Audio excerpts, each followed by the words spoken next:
Guinea-Bissau is once again in the global spotlight, but this time for a dangerous reason. A sudden military takeover has shaken the nation just days after citizens peacefully cast their votes.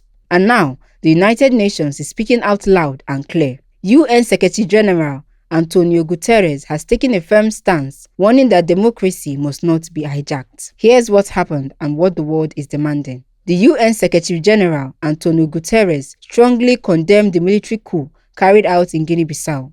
In a statement released on Thursday by his spokesperson, Stefan Dujarric, the Secretary-General described the military takeover as an unacceptable violation of democratic principles, emphasizing that any attempt to undermine constitutional order would not be tolerated. President Umaru Embalo was reportedly removed from power on Wednesday after soldiers announced that they had taken total control of the country ahead of the expected release of presidential election results. Embalo had been seeking re-election against his main opponent, Fernando Diaz, with both candidates claiming victory before official results were announced. Guterres stressed that disregarding the will of the people who peacefully voted in the November 23 general elections was a direct attack on democratic values. He demanded the immediate and unconditional restoration of constitutional order along with the release of all detained officials.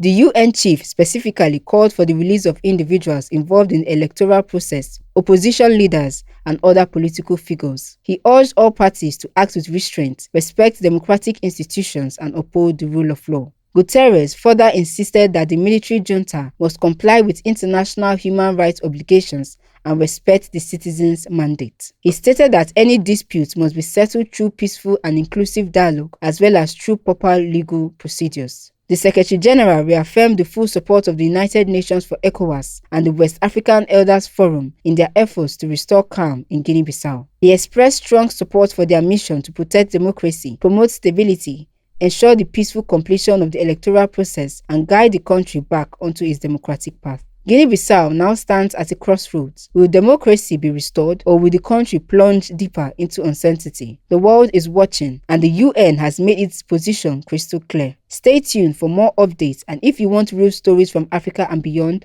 don't forget to like, share, and subscribe. Uche Jacinta for Eagles FM News.